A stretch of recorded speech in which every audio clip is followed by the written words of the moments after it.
والسلام على من لا نبي بعده. أما بعد فأعوذ بالله من الشيطان الرجيم. بسم الله الرحمن الرحيم.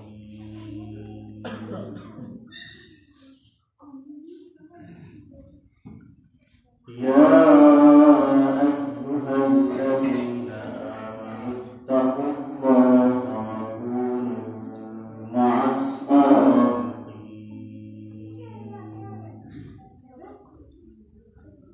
صدق الله وصدق رسوله النبي الكريم. اللهم صل على محمد وعلى آل محمد كما صليت على إبراهيم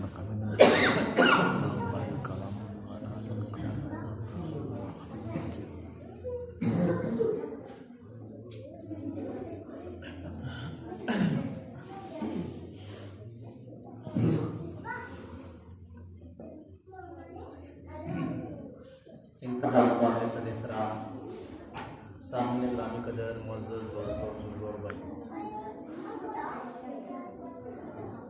سب سے پہلے میں آپ حضرات کا مشکور ہوں، کیونکہ آپ حضرات نے یقیناً میرے لیے بہت ساری دعائیں کی ہوئی ہیں اور اس پر آپ حضرات کا شکریہ ادا کرنا بنتا ہے، کیونکہ حضور صلی اللہ علیہ وسلم نے فرمایا ہے کہ جو بندوں کا شکر ادا نہیں کرتا وہ اللہ کا شکر بھی ادا نہیں کر سکتا۔ تو اس لحاظ سے آپ لوگ میرے محسن ہیں،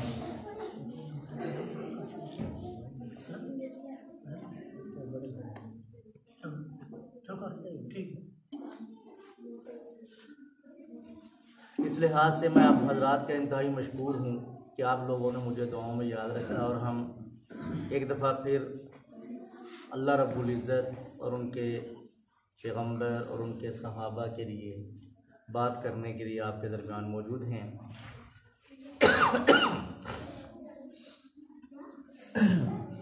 محترم دوستو، ہمارا یہ پروگرام سیدنا صدیق اکبر رضی اللہ تعالیٰ عنہ کے مقدس، مطہر اور متبرک عنوان سے ہے۔ سیدنا صدیق اکبر رضی اللہ تعالیٰ عنہ، ان کا نام تو ابو بکر ہے، لیکن ان کو صدیق ہی نہیں بلکہ صدیق اکبر یعنی کہ صحابہ میں سب سے بڑا سچا کہا جاتا ہے۔ آپ کو صدیق کا لقب بخشا گیا اور آپ کو عتیق کا لقب بھی اللہ رب العزت کے پیغمبر صلی اللہ علیہ وسلم نے دیا ہے۔ عتیق کا معنی ہوتا ہے جہنم کی آگ سے آزاد ہونا۔ تو اللہ رب العزت کے پیغمبر نے اپنے دوست ابوبکر رضی اللہ تعالیٰ عنہ کو جہنم کی آگ سے آزادی کا سرٹیفکیٹ بھی عطا فرمایا ہوا ہے، اور صحابہ میں سب سے بڑا سچا ہونے کا اعزاز اللہ اور اس کے رسول نے ان کو عطا فرمایا ہوا ہے۔ ان کی ذات بابرکت پہ کچھ ایک دو باتیں عرض کرنا ہے۔ ابو بکر رضی اللہ تعالیٰ عنہ کا ایک تسلسل سمجھ لیں۔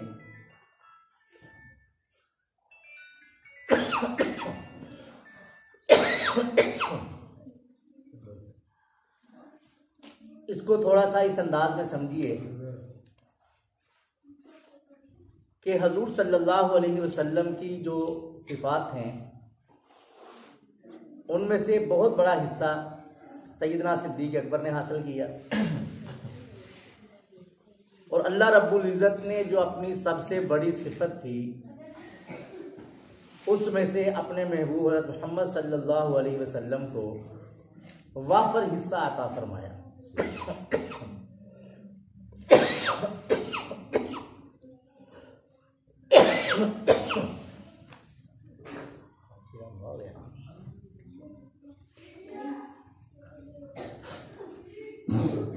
اس کو تھوڑا سا یوں سمجھ لیں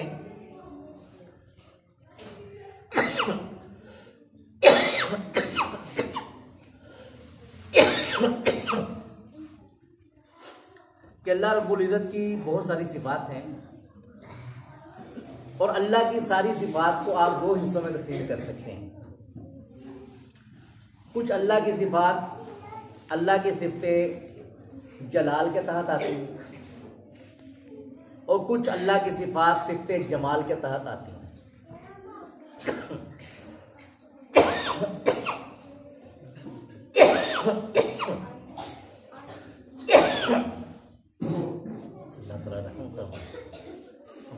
شدید بہرحال اللہ رب العزت کی صفت جباریت اور قہاریت ایسی صفات اللہ کی صفت جلال کے تحت آتی ہیں، یعنی جو غصے والی صفات کے تحت، اور اللہ تعالیٰ کی صفت رحمان اور رحیم یہ آتی ہیں جناب اللہ تعالیٰ کی صفت جلال کے تحت، یعنی کہ محبت والی نرمی والی صفات کے تحت آ جاتی ہیں. لیکن اللہ رب العزت فرماتے ہیں کہ رحمتی وسعت کل شیء، میری رحمت ہر چیز سے زیادہ وسیع ہے. اگرچہ اللہ تعالیٰ کے اندر صفت جلال بھی ہے، قہاریت بھی ہے، جلالیت بھی ہے، اللہ تعالیٰ کے اندر غضب بھی ہے، غصہ بھی ہے، اور اپنے نافرمانوں پہ اللہ کو غصہ بھی آتا ہے، غیرت بھی آتی ہے. وہ ساری صفات اللہ تعالیٰ کے اندر موجود ہیں. لیکن اللہ فرماتے ہیں کہ اس ساری صفات کے اوپر میری جو صفت رحمت ہے وہ ہر چیز پہ چھا جاتی ہے. اور اس کو قرآن میں اللہ نے فرمایا کہ رحمتی وسعت کل شیء، میری رحمت ہر چیز سے وسیع ہے. اور اللہ رب العزت نے اپنا نام رحمان فرمایا ہوا ہے. بسم اللہ الرحمن الرحیم جب ہم پڑھتے ہیں تو اس میں اللہ تعالیٰ کے ناموں میں سے ایک نام جو صفاتی ہے وہ رحمان بھی ہے. اللہ اپنا نام لے کر فرماتے ہیں کہ الرحمن، میں جو رحمان ہوں، علی العرش استویٰ، میں عرش کے اوپر براجمان ہوں. اب اللہ کی بیٹھک کیسی ہے، اللہ کا عرش کیسا ہے، کیسی اللہ تشریف فرما ہے، یہ اللہ ہی بہتر جانتے ہیں.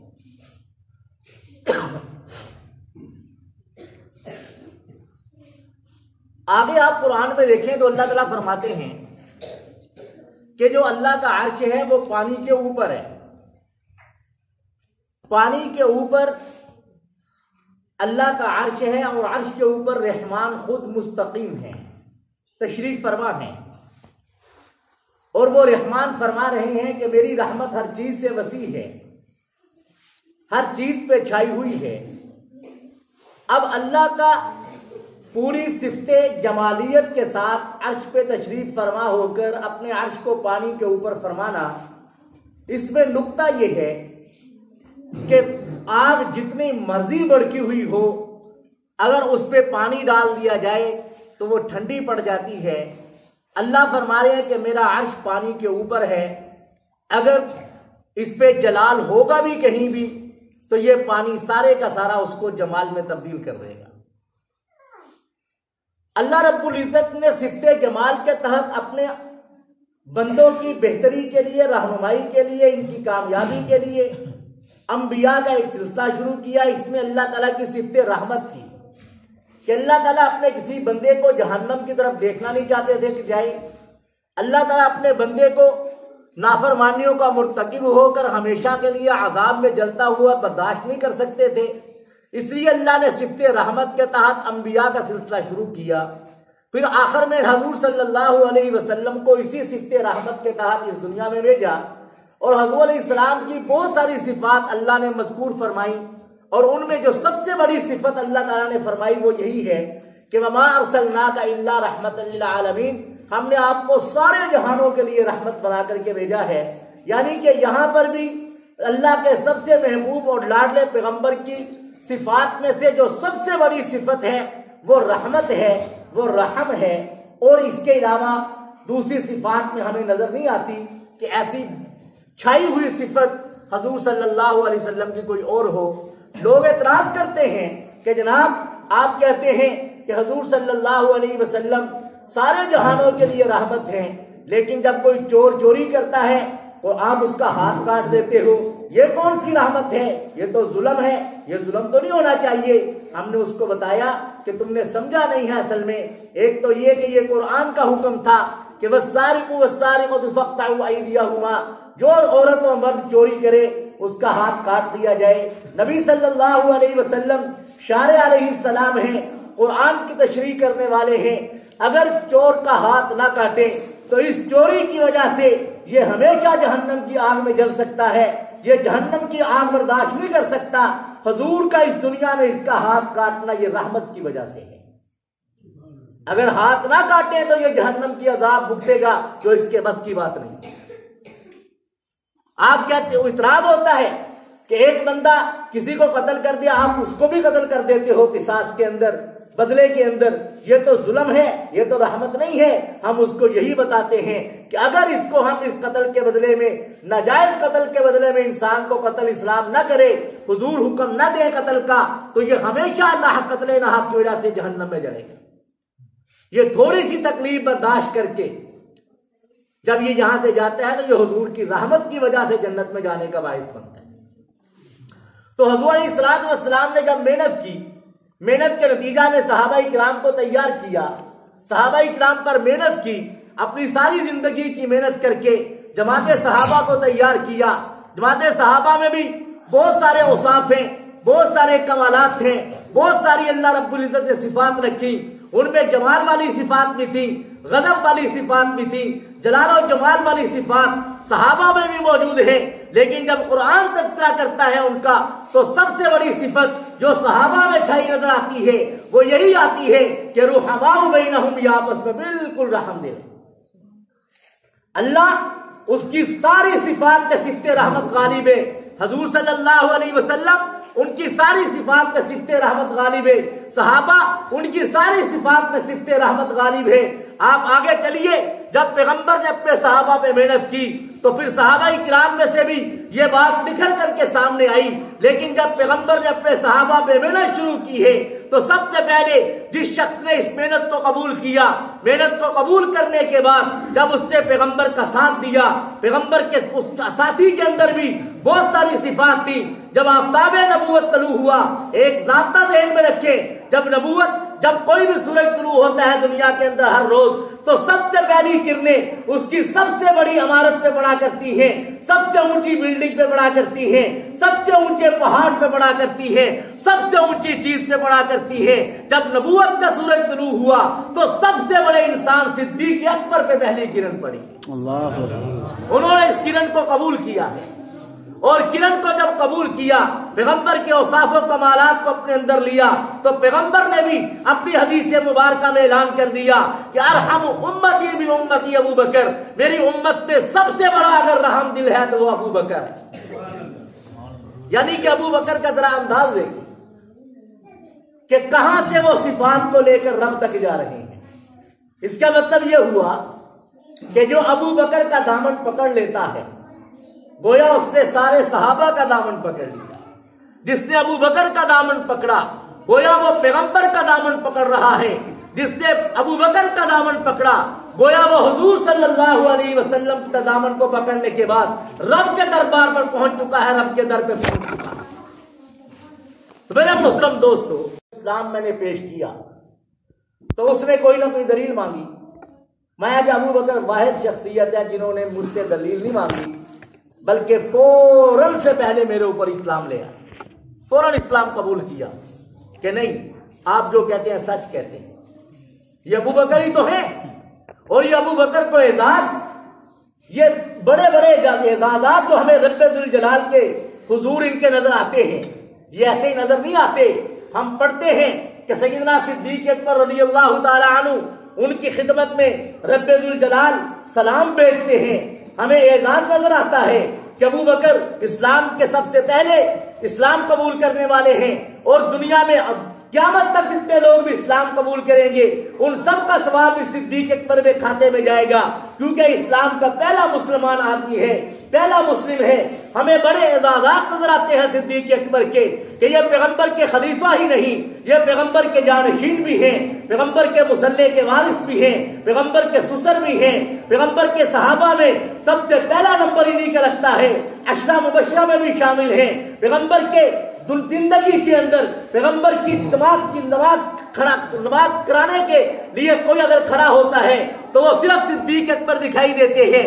پیغمبر کی زندگی میں 17 نمازوں کی امامت کرنے والے بھی صدیق اکبر ہیں. ہمیں یہ بھی دکھائی دیتا ہے کہ پیغمبر کے غار کے ساتھی بھی ابو بکر صدیق نظر آتے ہیں. ہمیں یہ بھی دکھائی دیتا ہے کہ اگر ہم عائشہ سوال کریں کہ یا رسول اللہ صلی اللہ علیہ وسلم یہ آسمان کے اوپر اتنے زیادہ ستارے ہیں، اتنی نیکیاں کس کی ہیں، اور دل میں خیال یہ بھی ہے کہ میرے باپ ابو بکر کی ہوں گی، تو حضور نے فرمایا یہ عمر کی نیکیاں اتنی ہیں. بڑی حیران ہو کر کے کہنے لگی میرا باپ کس جگہ پہ کھڑا ہے؟ تو بتایا کہ تمہارے باپ کی غار کے اندر کی ایک رات جو میرے ساتھ گزاری ہے عمر کی ساری نیکیوں میں باری ہے. اللہ اکبر. ہمیں یہ سارے اعزازات نظر آ رہے ہیں.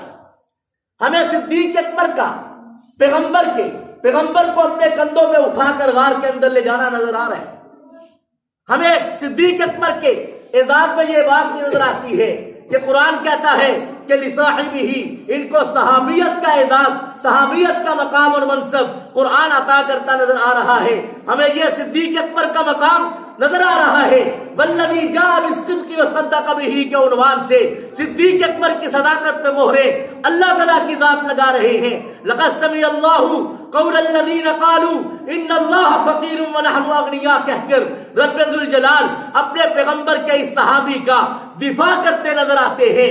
پیغمبر صلی اللہ علیہ وسلم کا یہ صحابی ہمیں رب کے قرآن میں جا بجا بکھرا نظر آتا ہے. جا بجا قرآن کے اندر ان کی عظمت کے ترانے دکھائی دیتے ہیں. رب ان کا کبھی دفاع کرتے نظر آتے ہیں، کبھی ان کی عظمت کے پھریرے لہراتے نظر آتے ہیں، کبھی ان کے مقام اور مرتبے کو بڑھاتے ہوئے نظر آتے ہیں. یہ سارے مقام اور مرتبے صدیق اکبر کو ایسے ہی نہیں ملے ہیں، انہوں نے سب کچھ اسلام کے لیے قربان کیا. اس لیے اللہ رب العزت نے ان کو بہت بڑا مقام عطا فرمایا ہے. بڑے واقعات ان کے قرآن پاک میں ایک جگہ اللہ فرماتے ہیں، اور سب سے بڑی بات تو اللہ یہ فرماتے ہیں کہ یا ایھا الذین آمنوا اتقوا اللہ، اے ایمان والو اللہ سے ڈرو، اور وکونوا مع الصادقین، سچوں کے ساتھ ہو جاؤ. اور اس امت کا سب سے بڑا جو سچا ہے وہ صدیق اکبر ہے رضی اللہ تعالی. آج آپ صدیق اکبر کا لفظ بول کے دیکھ لیں، ہر ایک کی زبان پہ ابو بکر کا نام آ جاتا ہے. کیوں آ جاتا ہے؟ کیونکہ اس کے پیچھے ان کی قربانی ہے، ان کا ایمان اور ان کا عقیدہ اور یقین، ان کا غیر متزلزل حضور علیہ الصلوۃ والسلام پر ایمان تھا. واقعہ تو آپ نے سنا ہوا ہے کہ جو حضور علیہ السلام نے رات کے سفر پہ گئے، واپس آئے، سارا واقعہ بیان کیا تو بلا جھجک جس نے تصدیق کی تھی وہ ابو بکر تھا. اس وقت ابو بکر تھا جس نے تصدیق کی. وہ پیغمبر کا ساتھی تھا جس کو لوگ ابو بکر کہتے تھے. وہ پیغمبر کا سفر و حضر کا ساتھی تھا جس کو لوگ ابو بکر کہہ دیا کرتے تھے. کبھی عبداللہ کہہ دیتے تھے، ان کا نام عبداللہ بھی تھا کہ ان کو عبداللہ بھی کہا جاتا. لیکن اس واقعہ کے بعد جب صدیق ابو بکر نے بلا جھجک پیغمبر کے اس واقعہ کی تصدیق کر دی تو اس کے بعد ان کے نام کو بدل دیا گیا، اور نام بدل کر صدیق ہی نہیں بلکہ صدیق اکبر رکھ دیا گیا کہ اس امت کا سب سے بڑا صدیق ہے. تو میرے محترم دوستو، اللہ فرما رہے ہیں کہ یا ایھا الذین آمنوا اتقوا اللہ، ایمان والو اللہ سے ڈرو اور سچوں کے ساتھ ہو جاؤ. وکونوا مع الصادقین. تو اس کائنات میں ابو بکر سے بڑا سچا کون ہو سکتا ہے، جس نے ہر لمحے پہ سچ بولا ہے، کہ اس کی صداقت کی گواہیاں قرآن بھی دیتا ہے، حضور کا فرمان بھی دیتا ہے. آپ کو ایک بات بتاتے ہیں، بات ختم کرتے ہیں کہ صدیق اکبر کو اتنے بڑے اعزازات اللہ نے ویسے ہی نہیں دے دیے تھے. ایک بات تو ہم کرتے رہتے ہیں کہ قرآن ہمیشہ سے ہے اور ہمیشہ رہے گا.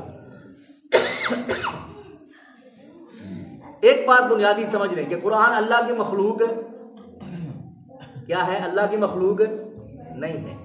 کیا ہے؟ اللہ کی مخلوق نہیں ہے. یہ اللہ کی صفت ہے. یہ اللہ کے اندر سے نکلا ہے، اللہ کا کلام ہے، اللہ کے اندر سے نکلا ہے، اسی اللہ نے ہمارا اس سے برکت حاصل کیا کرو، یہ میرے اندر سے نکلا ہے۔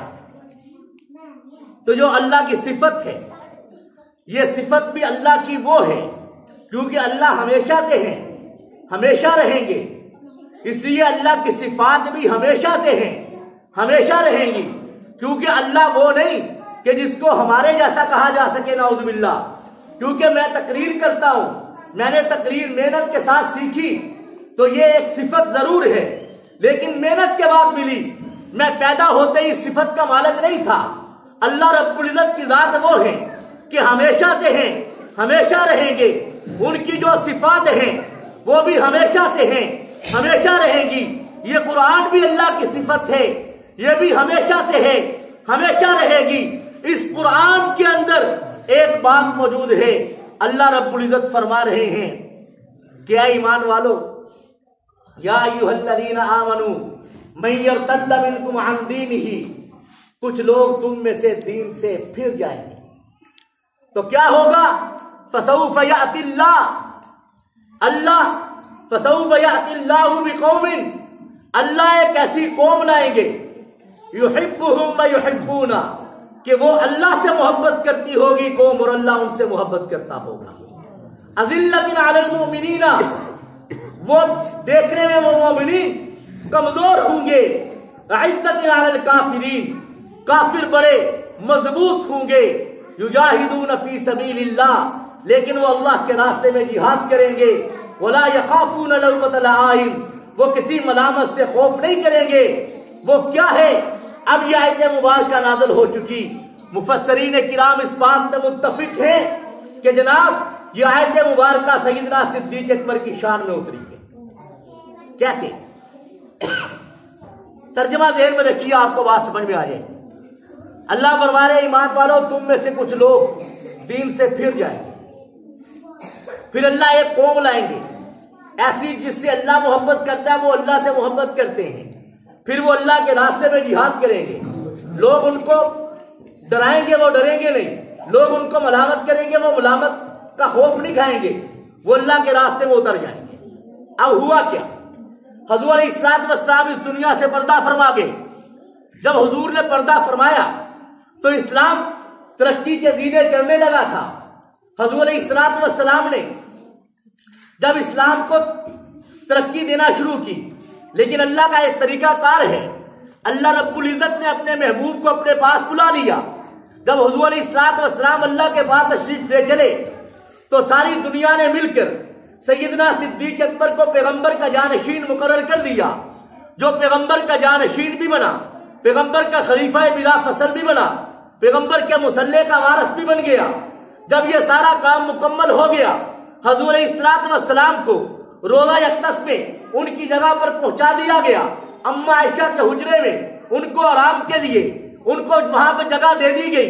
جب باہر آتے ہیں تو دنیا کے حالات بدل چکے ہیں۔ اب ہوا کیا؟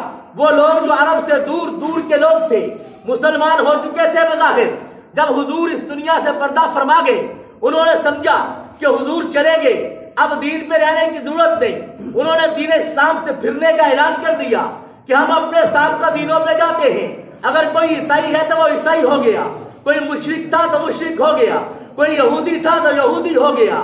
حضور علیہ الصلوۃ والسلام کے بعد کچھ لوگوں نے زکوٰۃ کا انکار کر دیا کہ ہم زکوٰۃ نہیں دیں گے، یہ حضور کے زمانے کا حق تھا، اب حضور نہیں ہے، ہم زکوٰۃ نہیں دیا کریں گے۔ کچھ لوگوں نے اعلان کر دیا اگر حضور چلے گئے ہیں تو کیا ہوا، ہم نیا نبی لے آتے ہیں۔ انہوں نے مسیلمہ کذاب اور اسود عنسی اور سجاد بن حارثہ اس جیسے لوگوں کے نام سے ملتے جلتے لوگوں کو دین اسلام کا نبی بنا کر، جھوٹا نبی بنا کر کھڑا کر دیا۔ انہوں نے کہا کیا ہو گیا، یعنی کہ فتنوں کے دروازے کھل گئے، اور فتنہ ایسا ہوتا ہے کہ اس کو طاقت کہیں نہ کہیں سے مل جایا کرتی ہے۔ جو لوگ دین سے پھرے وہ بھی ایک طاقت بنے، جنہوں نے زکوٰۃ کا انکار کیا وہ بھی طاقت بنے، جنہوں نے ختم نبوت کا انکار کیا وہ بھی طاقت بنے، یہ سارے اسلام کے خلاف ایک طاقت بن جاتے ہیں۔ سیدنا صدیق اکبر نے حالات کو دیکھا تو کھڑے ہو گئے، لوگ اسلام سے پھر گئے۔ آیت کو ذہن میں رکھیے، اسلام سے لوگ پھر چکے ہیں، لوگ دین اسلام کو چھوڑ چکے، زکات کا انکار کر کے کافر ہو گئے، ختم نبوت کا انکار کر کے کافر ہو گئے، اپنے پرانے دینوں پہ جا کر مرتد ہو گئے۔ ایسے حالات میں عجیب منظر تھا، مسلمان بظاہر بڑے کمزور نظر آ رہے ہیں، یہ سارے کے سارے کفار جو مختلف کفار کی ٹولیاں بنی، یہ بھی کچے ہوئے، اور جو اور بھی کافر تھے جو اسلام سے بڑے تنگ تھے، وہ بھی مسلمانوں کو ایک بوکی آنکھ سے دیکھنے لگے کہ ہم مسلمانوں کو ہم مٹا کر کے رکھ دیں گے۔ جب انہوں نے سارے حالات دیکھے، قرآن نے نقشہ کھینچا، عزت علی الکافرین، کہ کافر بڑے مضبوط تھے، اذلت علی المؤمنین، مسلمان بڑا کمزور تھا، لیکن صدیق اکبر ایک قوم کو لے کر کھڑے ہوتے ہیں، لوگوں سے کہا باہر نکلو، جہاد ہوگا، قتال ہوگا، یجاہدون فی سبیل اللہ، اللہ کے راستے میں جہاد ہوگا، اللہ کے راستے میں قتال ہوگا، کوئی گھر میں نہیں رہے گا۔ اب ہوتا کیا ہے، اللہ نے کہا تھا میں قوم لاؤں گا، فسوف یأتی اللہ بقوم یحبهم فیحبون، ایسی قوم اللہ لائے کہ اللہ ان سے محبت کرتا ہے، وہ اللہ سے محبت کرتے ہیں۔ اب کچھ لوگوں نے کہا ابو بکر کیا کرتے ہو، اگر یہاں سے مسلمان جہاد کے لیے مدینہ سے باہر گئے، ساری دنیا مدینہ پر ٹوٹ پڑے گی۔ صدیق اکبر نے کہا اب ایسا نہیں ہو سکتا کہ حضور کا دین مٹ رہا ہو اور ابو بکر گھر میں بیٹھ جائے، کوئی زکات کی رسی دینے کا بھی انکار کرے گا، میں اس سے جہاد کروں گا۔ اگر ختم نبوت کا کوئی انکار کرے گا، میں اس سے جہاد کروں گا، ہر اس مرتد سے میں جہاد کروں گا جب تک وہ دین اسلام پہ واپس نہیں آ جاتا یا اس کی گردن تن سے جدا نہیں ہو جاتی۔ صدیق اکبر یہ عزم مصمم کر کے میدان میں اتر آتے ہیں، یجاہدون فی سبیل اللہ کا اعلان کر دیتے ہیں۔ لوگ ڈرا رہے ہیں کہ ہم مٹ جائیں گے، اس نے کہا خوف کوئی نہیں ہے۔ لوگوں نے ملامت شروع کر دی کہ مسلمان کمزور ہیں، کیوں مرواتے ہو؟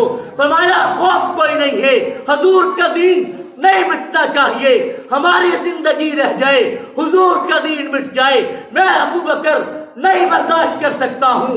صدیق اکبر کود پڑتے ہیں، رب اعلان کر چکا ہے کہ تم وہ لوگ ہو کہ تم مجھ سے محبت کرتے ہو، میں تم سے محبت کرتا ہوں، اور ان جن سے رب محبت کرتا ہے ان سب کا سپاہ سالار صدیق اکبر۔ اللہ سبحان اللہ۔ پھر دنیا نے عجیب نظارہ دیکھا کہ صدیق اکبر جب نکلے ہیں تو دنیا نے حیران ہو کر کے کہا کہ پتہ نہیں ابو بکر کے پاس کتنی فوجیں مدینہ میں پڑی ہیں، جہاں جب اس نے پوری دنیا سے لڑنے کے لیے اپنے صحابہ کو نکال دیا۔ پھر اسلام پھیلتا چلا گیا۔ میرے محترم دوستو، سیدنا صدیق اکبر کی بصیرت، اس نے اسلام کی بلندی اور اسلام کی اشاعت میں اہم ترین کردار ادا کیا ہے، اور اسلام ابو بکر کے احسانات کے بوجھ تلے دبا ہوا ہے۔ اسلام ابو بکر کے احسانات کا بوجھ اتار ہی نہیں سکا آج تک، اور اتار بھی کیسے سکتا جب پیغمبر نے فرما دیا تھا کہ اے اللہ میں نے دنیا میں سب کے قرضے ادا کر دیے ہیں، لیکن ابو بکر کے قرضے صرف تو ہی ادا کر سکتا ہے۔ اللہ سبحان اللہ۔ اس لیے ابو بکر صدیق کے احسانات تلے، احسانات کے بوجھ تلے اسلام دبا ہوا۔ آخری بات کر کے بات ختم، کی چھوٹی سی بات، جب سیدنا صدیق اکبر کو حضور کا جانشین بنا دیا ہے، توجہ لیو اہم بات، تو ایک کسی نے حضرت علی رضی اللہ تعالیٰ عنہ سے جا کے کہا کہ علی کیا تو راضی ہے؟ ابو بکر صدیق کی خلافت پہ تو راضی ہے؟ جو پیغمبر کے مصلی پہ کھڑا ہو گیا، پیغمبر کی مصلی پہ نہیں بلکہ پیغمبر کی مسند اقتدار پہ بیٹھ گیا، تو اس پہ راضی ہے؟ خلافت اس کو مل گئی؟ تو ابو بکر نے، حضرت علی رضی اللہ تعالیٰ نے بڑا خوبصورت جواب سنا ہوا آپ نے۔ حضرت علی نے فرمایا کہ لوگوں عجیب بات کرتے ہو آپ، مایا پیغمبر نے سب سے اہم کام جو نماز ہے، پیغمبر نے جاتے ہوئے بھی لوگوں سے کہا کہ نماز مت بھولنا،